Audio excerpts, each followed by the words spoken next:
ನೋಡಿದ್ಯಾಕ? ಇದೇ ಭಾಗ್ಯ ಮಾಡ್ತಿರೋ ಕೆಲ್ಸ.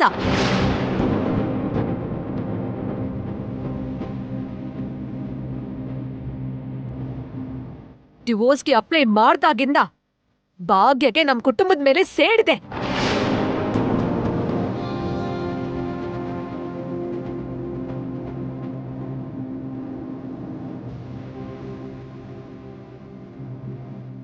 ಹಠಕ್ಕೆ ನಮ್ ಕುಟುಂಬನ ಪಾತಾಳಕ್ಕೆ ತಳ್ಳೋ ಪ್ರಯತ್ನ ಮಾಡ್ತಿದ್ದಾಳೆ.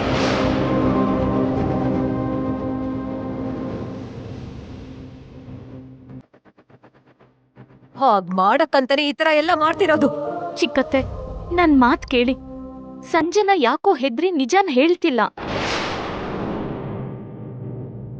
ಮನ್ಸಲ್ಲಿ ಏನೋ ಇಟ್ಕೊಂಡು ನಿಜವಾದ ವಿಷಯನ ಹೊರಗೆ ಹೇಳ್ತಿಲ್ಲ. ಸಾಕು ಭಾಗ್ಯ, ಭಾಗ್ಯ.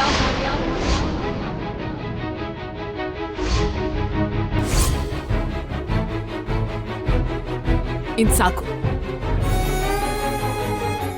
ನಿನ್ ಅರ್ಥ ಇಲ್ದಿರೋ ಮಾತುಗಳು, ನಂಬಕ್ಕೆ ಆಗದೆ ಇರೋಂಥ ನಾಟಕಗಳು ಇನ್ ಮಾಡ್ಬೇಡ ಭಾಗ್ಯ.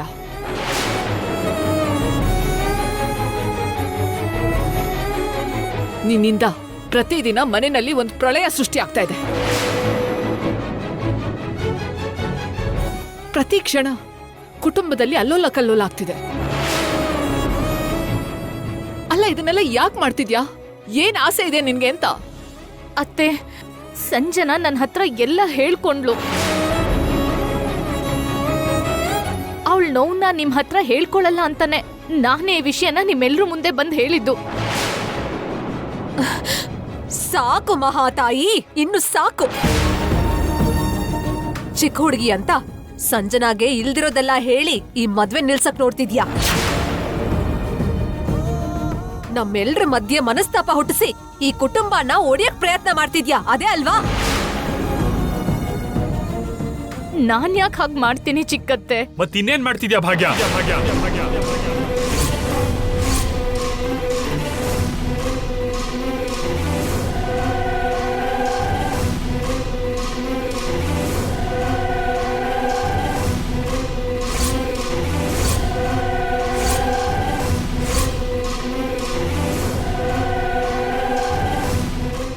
ನೀನ್ ಮಾಡ್ತಿರೋದನ್ನ ಏನಂತಾರೆ ಭಾಗ್ಯ?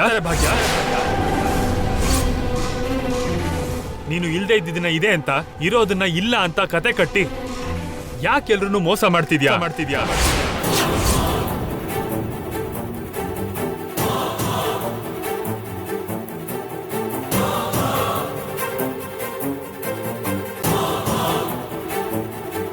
ಇಲ್ದಿರೋ ಒಂದು ಹೊಸ ವಿಷಯನ ಹೊಸದಾಗಿ ಸೃಷ್ಟಿ ಮಾಡಿ ಯಾಕೆ ನಮ್ಮೆಲ್ಲರ ಮಧ್ಯೆ ಮನಸ್ತಾಪ ಹುಟ್ಟಾಗ್ತಿದ್ಯಾ?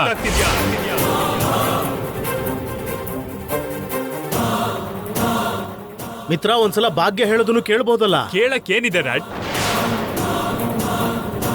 ಒಳ್ಳೇದು ಕೆಟ್ಟದ್ದು ಏನಂತ ಗೊತ್ತಾದ್ಮೇಲೆ, ತಪ್ಪು ಯಾರ್ದು ಅಂತ ಅರ್ಥ ಆದ್ಮೇಲೆ, ಇನ್ನು ಭಾಗ್ಯ ಏನ್ ಹೇಳ್ತಾಳೆ ಅಂತ ನಾವೆಲ್ಲರೂ ಯಾಕೆ ಕೇಳ್ತಾ ಕೂತ್ಕೋಬೇಕು ಹೇಳಿ?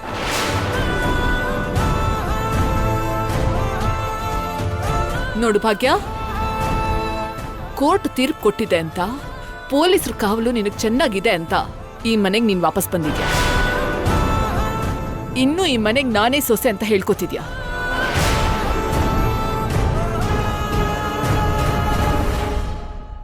ಗಡುವು ಮುಗಿಯೋವರೆಗೂ ಈ ಮನೆ ಸೊಸೆಯಾಗಿರು. ಯಾರು ಬೇಡ ಅಂತ ಹೇಳ್ತಾ ಇಲ್ಲ. ಆದ್ರೆ ಹಕ್ಕಿದೆ, ಅಧಿಕಾರ ಇದೆ ಅಂತ ಹೇಳ್ಕೊಂಡು ಇಲ್ಲಿ ಎಲ್ಲಾ ವಿಷಯಕ್ಕೂ ನಿನ್ ತಲೆ ಹಾಕ್ಬೇಡ.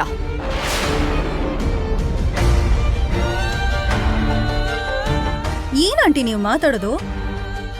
ಅವಕಾಶ ಸಿಕ್ಕರೆ ಸಾಕು, ನನಗ್ ಹಕ್ಕಿದೆ, ಅಧಿಕಾರ ಇದೆ ಅನ್ಕೊಂಡು ಪ್ರತಿಯೊಂದು ವಿಷಯಕ್ಕೂ ತಲೆ ಹಾಕ್ತಾಳೆ.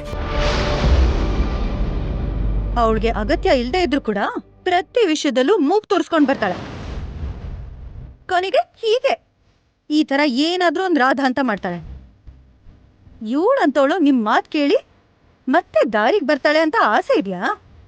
ದಾರಿಗೆ ಬರ್ಲೇಬೇಕು.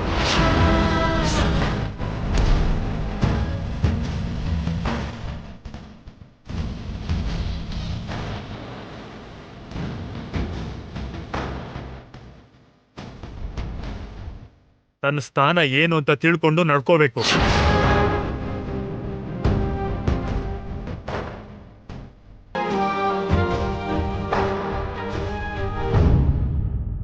ನೋಡು ಭಾಗ್ಯ, ನೀನು ಒಳ್ಳೆಯವಳು ಅಂತ, ಸ್ವಲ್ಪ ಮನುಷ್ಯತ್ವ ಇರೋಳು ಅಂತ ನಿನ್ ಮೇಲೆ ಎಲ್ಲೋ ಸ್ವಲ್ಪ ಒಳ್ಳೆ ಭಾವನೆ ಆದ್ರೂ ಇತ್ತು.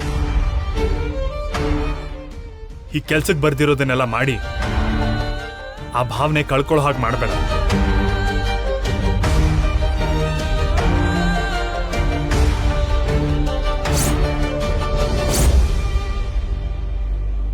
ನಿನ್ ಮೇಲೆ ನೀನೇ ಒಬ್ಬ ದೋಷಿ ಅಂತ, ಒಬ್ಬ ದ್ರೋಹಿ ಅಂತ ಮುದ್ರೆ ಹಾಕೋಬೇಡ. ಮಿತ್ರ ಅವ್ರೆ, ಕೆಲವು ನಿಜ ನಿಮ್ ಕಣ್ಮುಂದೆ ಬರೋದಕ್ಕೆ ಸ್ವಲ್ಪ ಸಮಯ ಆಗುತ್ತೆ.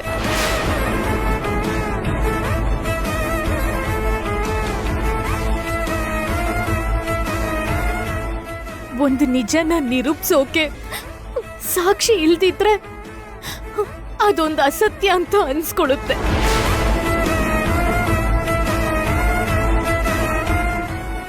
ಆ ಅಸತ್ಯವಾಗಿ ಕಾಣ್ತಿರೋ ಅಡ್ಡಗೋಡೆನ ದಾಟ್ಕೊಂಡು ಆ ಕಡೆ ಇರೋದನ್ನ ನೋಡ್ದಾಗ್ಲೆ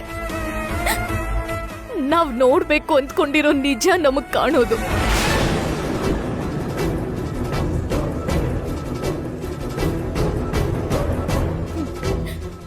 ಇವತ್ ಒಂದ್ ನಿಜನ ನೀವ್ ಯಾರು ಅರ್ಥನೇ ಮಾಡ್ಕೋತಿಲ್ಲ.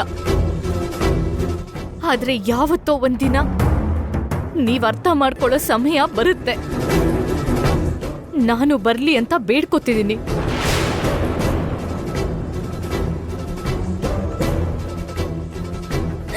ಆದ್ರೆ ಆಗ ಕಾಲ ಮೀರ್ ಹೋಗಿರುತ್ತೆ.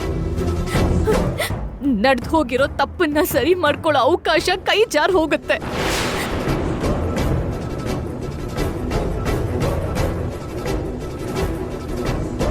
ಆಗ ಎಷ್ಟು ಪ್ರಯತ್ನ ಮಾಡಿದ್ರು ಆ ಕಾಲ ಮತ್ತೆ ವಾಪಸ್ ಬರಲ್ಲ. ನಡೆದು ಹೋಗಿರೋ ತಪ್ಪನ್ನ ಸರಿ ಮಾಡಕ್ಕಾಗಲ್ಲ.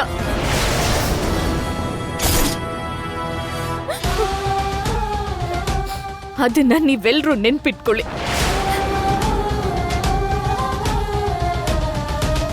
ಸಾಕಮ್ಮ, ಇನ್ನು ಸಾಕು. ನಿನ್ನ ಉಪನ್ಯಾಸ ಉಪದೇಶ ಕೇಳೋಕೆ ನಮ್ಗೆ ಪೇಷನ್ಸ್ ಇಲ್ಲ. ನನ್ಗಂತೂ ಈ ಮನೇಲಿ ಭಾಗ್ಯ ಇದ್ರೆ ನನ್ ಮಗಳ ಮದ್ವೆ ಆಗಕ್ ಬಿಡ್ತಾಳು ಅಂತ ಭಯ ಆಗ್ತಿದೆ ಅಕ್ಕ.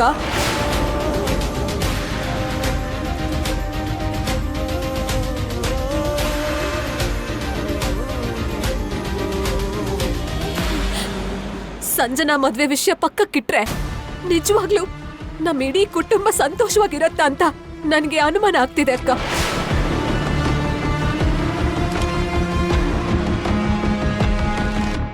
ಆದಷ್ಟು ಬೇಗ ಈ ಭಾಗ್ಯ ಈ ಮನೆಯಿಂದ ಹೊರಗೆ ಹೋಗ್ಬೇಕು. ಇಲ್ದಿದ್ರೆ ಮನಃಶಾಂತಿ ಇರಲ್ಲ ಅಕ್ಕ.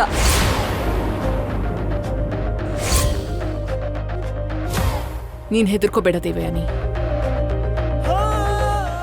ಯಾರ್ ಎಷ್ಟೇ ಅಡ್ಡಕಾಲ್ ಹಾಕಿದ್ರು ಕೂಡ, ಎಷ್ಟೇ ತಡೆಯೋದಕ್ ನೋಡಿದ್ರು ಕೂಡ ಸಂಜನಾ ಮದ್ವೆ ಸಂತೋಷ್ ಜೊತೆಗೆ ನಡ್ದೇ ನಡೆಯುತ್ತೆ.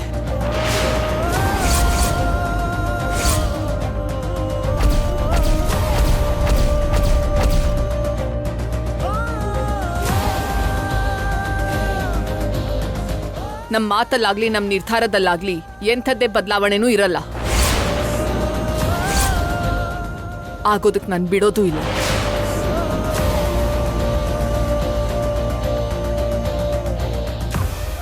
ಅರವಿಂದ, ಅರವಿಂದ,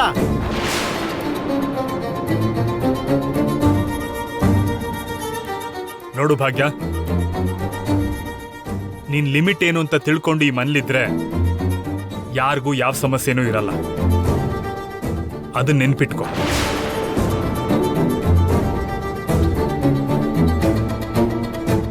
ಅಮ್ಮ ಭಾಗ್ಯ, ನೀನ್ ಏನ್ ಮಾಡಿದ್ರು ಎಲ್ಲಾರು ಒಳ್ಳೇದಕ್ಕೆ ಯೋಚನೆ ಮಾಡ್ತೀಯ ಅಂತ ಒಂದು ಅಭಿಪ್ರಾಯ ಇತ್ತು. ಆ ಅಭಿಪ್ರಾಯ ಇಟ್ಕೊಂಡೆ ಇಷ್ಟ ದಿನ ನಮಗ್ ಮೋಸ ಮಾಡ್ದೆ ಅಂತ ಈಗ ನಮಗ್ ಅನ್ನಿಸ್ತಾ ಇದೆ.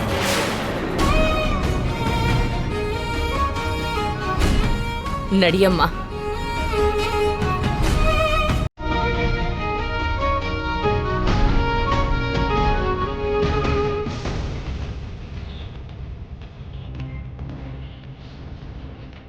ನೋಡು ಭಾಗ್ಯ, ಇರೋ ಅಷ್ಟು ದಿನ ಇಲ್ಲಿದಿನ ಇಲ್ವಾ ಅನ್ನೋ ಹಾಗೆ ಮೂಲೆಲ್ ಬಿದ್ದಿರು. ಅದನ್ ಬಿಟ್ಟು ಈ ತರ ಯಜಮಾನಿಕೆ ಕೆಲ್ಸ ಮಾಡೋದ್ ಬಿಟ್ಟು ಈ ಮನೇಲ್ ನಡೆಯೋ ವಿಷಯಕ್ಕೆಲ್ಲ ತಲೆ ಹಾಕಿ, ಅದು ಅಲ್ದೆ ಮತ್ತೆ ನಿನ್ ಸ್ಥಾನಕ್ ನೀನ್ ಬರ್ತೀನಿ ಅಂತ ಅನ್ನೆಸೆಸರಿ ಪ್ರಯತ್ನ ಎಲ್ಲ ನೀನ್ ಮಾಡ್ಬೇಡ.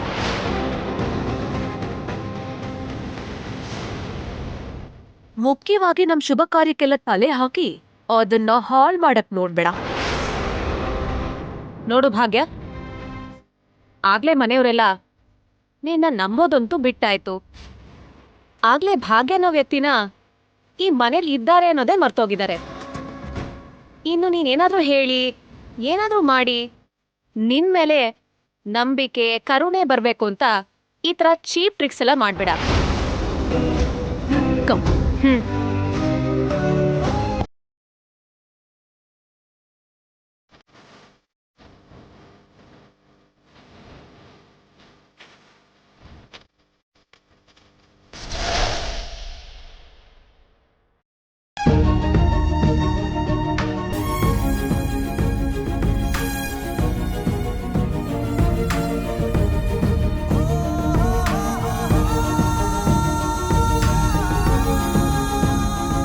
ನೀನು ಇಲ್ದೇ ಇದ್ದಿದ್ದನ್ನ ಇದೆ ಅಂತ, ಇರೋದನ್ನ ಇಲ್ಲ ಅಂತ ಕತೆ ಕಟ್ಟಿ ಯಾಕೆಲ್ರೂ ಮೋಸ ಮಾಡ್ತಿದ್ಯಾ?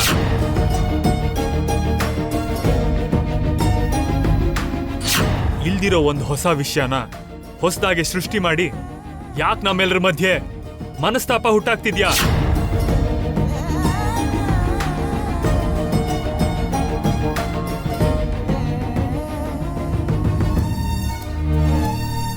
ಅಮ್ಮ ಭಾಗ್ಯ,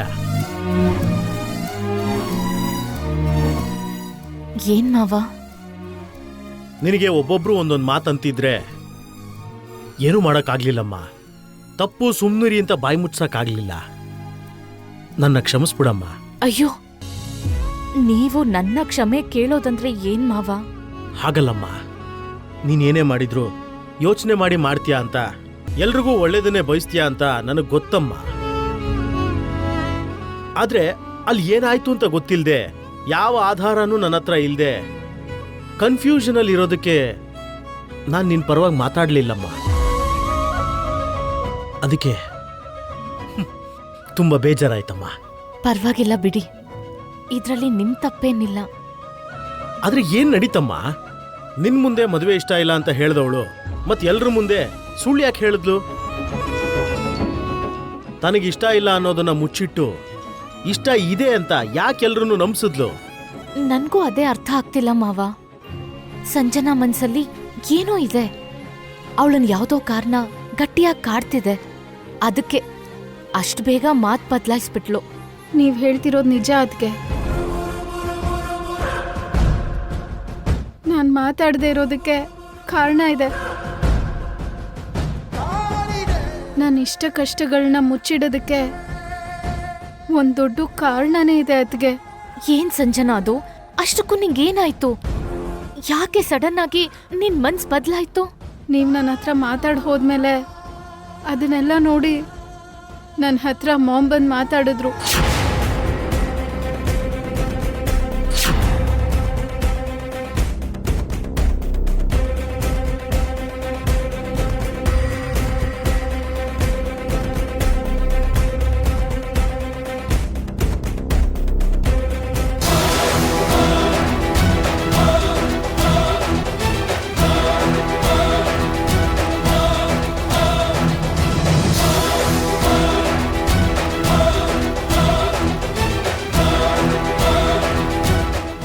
ಏನ್ ಸಂಜನಾ ಇದೆಲ್ಲ? ನೀನ್ ಹೇಳ್ತಿರೋದು ನಿನ್ಗೆ ಅರ್ಥ ಆಗ್ತಿದ್ಯಾ? ಅಂದ್ರೆ ಮಾಮ್, ಅದು ನೋಡು, ನೀನ್ ಚಿಕ್ಕ ವಯಸ್ಸಲ್ಲಿದ್ದಾಗ ಚಾಕ್ಲೇಟ್ ಬೇಕು ಅಂದ್ರು, ಆಡಕ್ ಗೊಂಬೆ ಬೇಕು ಅಂದ್ರು ನಿಂಗ್ ಯಾವ್ದಿಷ್ಟ ಅಂತ ನನ್ನ ಕೇಳಲಿಲ್ಲ. ನಿನ್ಗಿಷ್ಟ ಆಗಿರೋದ್ ಏನು ಅಂತ ತಿಳ್ಕೊಂಡು ನಾನೇ ಕೊಡಿಸ್ತಿದ್ದೆ. ನಾನ್ ಕೊಡ್ಸಿದ್ ಚಾಕ್ಲೇಟ್ನ ನೀನ್ ಬೇಡ ಅನ್ಲಿಲ್ಲ. ನಿನಗ್ ಕೊಡ್ಸಿದ್ ಬೊಂಬೆನ ಕೂಡ ನಿನ್ಗಿಷ್ಟ ಆಗ್ಲಿಲ್ಲ ಅಂತ ಹೇಳಲಿಲ್ಲ. ಹಾಗೆ ನಿನ್ ಜೀವನದಲ್ಲಿ ಏನ್ ಬೇಕೋ, ಯಾರ್ ಕೊಟ್ಟು ಮದ್ವೆ ಮಾಡಿದ್ರೆ ನೀನ್ ಸಂತೋಷವಾಗಿರ್ತೀಯೋ ಎಲ್ಲ ಯೋಚನೆ ಮಾಡಿನೇ ನಿರ್ಧಾರ ಮಾಡಿದೀನಿ. ಆದ್ರೆ ನೀನು ನನ್ಗೆ ಈ ಮದ್ವೆ ಇಷ್ಟ ಇಲ್ಲ, ಆ ಸಂತೋಷ್ ಕಂಡ್ರೆ ಆಗಲ್ಲ, ಅವನ್ ಜೊತೆ ಮಾತಾಡೋದು ಇಷ್ಟ ಇಲ್ಲ ಅಂತ ಎಲ್ರಿಗೂ ಪ್ರಚಾರ ಮಾಡ್ತಿದ್ಯಾ. ಅದ್ ಹಾಗಲ್ಲ ಮಾಮ್, ನಂಗೆ ನಿಜವಾಗ್ಲೂ ಸಂತೋಷ್ ಅಂದ್ರೆ ಸಂತೋಷ್ ಅಂದ್ರೆ ನಂಗೆ ಇಷ್ಟ ಇಲ್ಲ, ಅವನ ಜೊತೆ ಜೀವನ ಮಾಡಕ್ಕಾಗಲ್ಲ ಅಂತ ಇಂಥ ಮಾತೆಲ್ಲ ನನ್ಗೆ ಹೇಳ್ಬೇಡ ಸಂಜನಾ. ನೀನಿನ್ನೂ ಚಿಕ್ಕ ಹುಡುಗಿ, ಜೀವನ ಹೇಗಿರತ್ತೆ ಅಂತ ನಿಂಗೆ ಗೊತ್ತಿಲ್ಲ. ಭವಿಷ್ಯಕ್ಕೆ ಹೇಗೆ ದಾರಿ ಮಾಡ್ಕೋಬೇಕನ್ನೋ ಜ್ಞಾನನೂ ಕೂಡ ನಿನಗಿಲ್ಲ. ನಿನ್ ಮುಂದೆ ನಡ್ಸೋಕೆ ಅಂತ, ನಿನ್ ಜೀವನನ ಸರಿ ಮಾಡೋಕೆ ಅಂತಾನೆ ನಾನಿರೋದು. ಸಂತೋಷ್ ಒಳ್ಳೆಯವನು, ಬೇಜಾನ್ ದುಡ್ಡಿದೆ, ಕಾಲ್ ಮೇಲ್ ಕಾಲ್ ಹಾಕೊಂಡ್ ಕೂತ್ಕೊಂಡ್ ತಿಂದ್ರು ಕೂಡ ಕರಗ್ದಿರೋ ಅಷ್ಟು ಆಸ್ತಿ ಇದೆ. ಕೆಲ್ಸ ಮಾಡ್ಕೊಂಡ್ ಕಷ್ಟ ಪಡೋದು ಇಷ್ಟ ಇಲ್ಲ ಅಂತಿದ್ದಾನೆ. ಅದ್ರಲ್ಲೇನು ತಪ್ಪಿಲ್ಲ ಅನ್ಸ್ತಿದೆ ನನ್ಗೆ. ಒಂದ್ ಮನುಷ್ಯ ಇಷ್ಟ ಆದ್ನೋ ಇಷ್ಟ ಇಲ್ವೋ ಅಂತ ಹೇಳೋದಕ್ಕೆ ಇನ್ನೂ ತುಂಬಾ ಕಾರಣಗಳಿರತ್ತೆ ಮಾಮ್. ಹೇಳೋಕ್ಕೆ ನಿನ್ಗೆ ಎಷ್ಟು ಕಾರಣ ಆದ್ರೂ ಇರಬಹುದು, ಆದ್ರೆ ಆ ಸಂಬಂಧನ ಕಳ್ಕೊಳಕ್ಕೆ ನನ್ಗೆ ಯಾವ ತರ ಕಾರಣನೂ ಇಲ್ಲ. ಜೊತೆಗೆ ನಿನ್ಗೂ ಸಂತೋಷ್ಗೂ ಮದ್ವೆ ಆಗತ್ತೆ ಅಂತ ನೀನು ಜಗದೀಶ್ವರಿಗೆ ಸೊಸೆ ಆಗಿ ಹೋಗ್ತೀಯಾ ಅಂತ ಆಗ್ಲೇ ನನ್ ಫ್ರೆಂಡ್ ಸರ್ಕಲ್ಗೆಲ್ಲ ಹೇಳ್ಬಿಟ್ಟಿದ್ದೀನಿ ಗೊತ್ತಾ. ಈಗ ಈ ಮದ್ವೆ ನಿಂತೋದ್ರೆ ನನ್ ಮರ್ಯಾದೆ ಹೋಗುತ್ತೆ. ನನ್ ಮರ್ಯಾದೆ ಹೋದ್ರೆ ನನ್ನೇನ್ ಹಾಕೊಂಡು ಸಾಯೋ ಪರಿಸ್ಥಿತಿ ಬರುತ್ತೆ. ನಿನ್ ತಾಯಿನ ಸಾಯಿಸ್ಬೇಕು ಅಂತಿದ್ರೆ ಎಲ್ರ ಮುಂದೆ ಈ ಮದ್ವೆ ಬೇಡ ಅಂತ ಹೇಳು. ನಿಂಗೆ ಈ ತಾಯಿ ಪ್ರಾಣ ಹೋದ್ರೂ ಪರವಾಗಿಲ್ಲ ಅಂದ್ರೆ ಹೋಗಿ ಎಲ್ರ ಮುಂದೆನೂ ಸಂತೋಷ್ ಇಷ್ಟ ಇಲ್ಲ ಅಂತ ಹೇಳು. ನಾನ್ ಹೋದ್ಮೇಲೆ ನಿನ್ಗಿಷ್ಟ ಬಂದಂಗ್ ಮಾಡು. ಹಾಗೆ ಹೇಳ್ಬೇಡಿ ಮಾಮ್, ಪ್ಲೀಸ್. ನಾನ್ ಬದುಕಿರ್ಬೇಕು ಅಂದ್ರೆ, ಸಾಯೋ ಆಲೋಚನೆ ನಂಗೆ ಬರಬಾರ್ದು ಅಂದ್ರೆ ಮೊದ್ಲು ನಿನ್ ಮನ್ಸ್ ಚೇಂಜ್ ಆಗ್ಬೇಕು. ನೀನು ಸಂತೋಷ್ನ ಮದ್ವೆ ಮಾಡ್ಕೊಳ್ಳೇಬೇಕು. ಅರ್ಥ ಆಯ್ತಲ್ವಾ?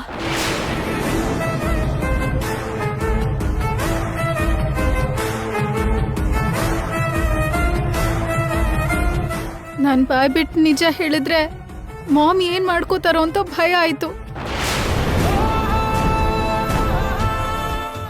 ಅದ್ರಿಂದ ಮನೇಲಿ ಇನ್ನೂ ಎಷ್ಟು ಹೊಸ ಸಮಸ್ಯೆಗಳು ಶುರು ಆಗುತ್ತೆ ಅಂತ ನಾನು ಸುಮ್ಮನೆ ಆಗ್ಬಿಟ್ಟೆ. ನನ್ನನ್ನು ಕ್ಷಮಿಸ್ಬಿಡಿ ಅದಕ್ಕೆ. ಸುಮ್ಮನೆ ನನ್ನ ವಿಷಯದಲ್ಲಿ ತಲೆ ಹಾಕಿ ನೀವ್ ಎಲ್ರ ಮುಂದೆ ತಲೆ ತಗ್ಸುವಂಥ ಪರಿಸ್ಥಿತಿ ಬಂತು. ಛೆ, ಏನ್ ಸಂಜನಾ ಇದು? ಅಳ್ಬೇಡ. ನೀನೆಲ್ರೂ ಮುಂದೆ ಬಾಯ್ ಬಿಡದೇ ಇದ್ದಾಗ ನನ್ಗೆ ಅರ್ಥ ಆಯ್ತು ನೀನ್ ಯಾರಿಗೋ ಯಾವ್ದಕ್ಕೋ ಹೆದರ್ಕೊಂಡು ನಿಜ ಹೇಳ್ತಿಲ್ಲ ಅಂತ. ಇನ್ನು ಈ ವಿಷಯನ ಇಲ್ಲಿಗೆ ಬಿಟ್ಬಿಡಿ ಅದ್ಗೆ. ನನ್ನ ಹಣೆ ಬರದಲ್ಲಿ ಏನ್ ಬರ್ದಿದ್ಯೋ ಹಾಗೆ ನಡೆಯತ್ತೆ. ನನ್ನ ಭವಿಷ್ಯದಲ್ಲಿ ಯಾರ ಜೊತೆ ಇರ್ಬೇಕಂತಿದ್ಯೋ ಅವ್ರ ಜೊತೆನೇ ಇರ್ಬೇಕಾಗತ್ತೆ ಅಷ್ಟೇ. ಮನಸ್ಸಾಕ್ಷಿನ ಕೊಂದ್ ಹಾಕಿ ತಾಳಿ ಕಟ್ಟಿಸ್ಕೊಳ್ಳೋಕೆ ತಲೆ ತಗ್ಗಿಸ್ತೀನಿ ಅಂದ್ರೆ ನಾನ್ ಹೇಗ್ ಸುಮ್ನಿರ್ಲಿ Sanjana?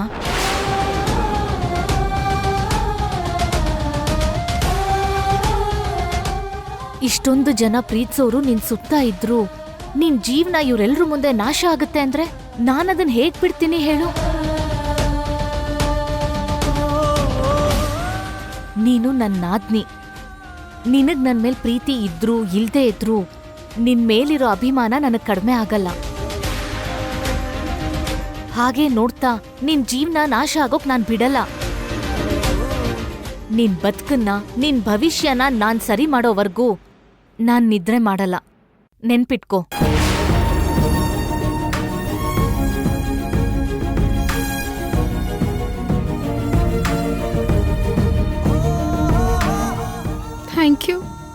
Thank you so much ಅದ್ಗೆ. ನಿನ್ನ ನೋಡ್ತಾ ಇದ್ರೆ ನನಗೆ ತುಂಬಾ ಹೆಮ್ಮೆ ಆಗುತ್ತಮ್ಮ ಭಾಗ್ಯ. ಮನೆಯವರೆಲ್ಲ ನಿನ್ನನ್ನು ಬೈತಾ ಇದ್ರು, ನಿಂದೇ ತಪ್ಪು ಅಂತ ನಿನಗೆ ಬೆರಳೆತ್ತಿ ತೋರಿಸ್ತಿದ್ರು. ಅದನ್ನೆಲ್ಲ ಮರೆತು ಮತ್ತೆ ಸಂಜನಾ ಜೀವನದ ಬಗ್ಗೆ ಯೋಚನೆ ಮಾಡ್ತಿದ್ಯಲ್ಲ, ಎಷ್ಟು ಒಳ್ಳೆ ಮನಸ್ಸಿನೋಳು ನೀನು. ನಿನ್ನನ್ನು ಅವರು ಒಂಚೂರು ಅರ್ಥ ಮಾಡ್ಕೋತಿಲ್ಲ.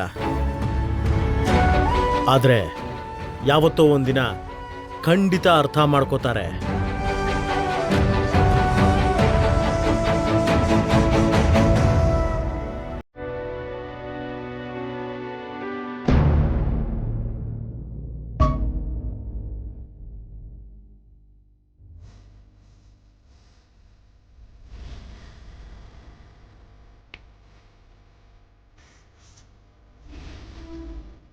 ನಮಸ್ಕಾರ ನಮ್ಮ. ನಮಸ್ಕಾರ ಪುರೋಹಿತ್. ನಮಸ್ಕಾರ ಪುರೋಹಿತ್ರೆ. ಏನಪ್ಪ ಮಿತ್ರ, ಚೆನ್ನಾಗಿದ್ಯಾ? ಚೆನ್ನಾಗಿದ್ದೀನಿ. ಏನ್ ಪುರೋಹಿತ್ರೆ, ಇದ್ದಕ್ಕಿದ್ದ ಹಾಗೆ ಇಲ್ಲಿಗೆ ಬಂದಿದ್ದೀರಾ? ಏನಿಲ್ಲ ಅರವಿಂದ ಮೇಡಮ್, ಪ್ರತಿ ವರ್ಷ ನಿಮ್ಮ ಹಿರಿಯರು ನೆಲೆಸಂತ ಊರಾದ ಸುವರ್ಣಪುರಿಗೆ ಬಂದು ವಿಜಯದಶಮಿ ಹಬ್ಬನ ಆಚರಿಸ್ತಿದ್ರಲ್ಲ,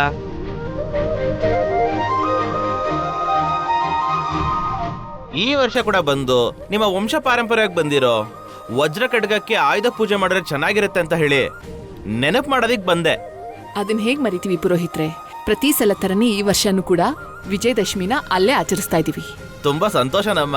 ನೀವು ಎಷ್ಟೋ ವರ್ಷದಿಂದ ಸಿಟಿಲೇ ಇದ್ರು ಪ್ರತಿ ವರ್ಷ ನಿಮ್ಮ ಹಳ್ಳಿಗೆ ಬಂದು ವಿಜಯದಶಮಿ ಮಾಡೋದು ನನಗೆ ತುಂಬಾ ಸಂತೋಷ ಆಗೋ ವಿಚಾರ.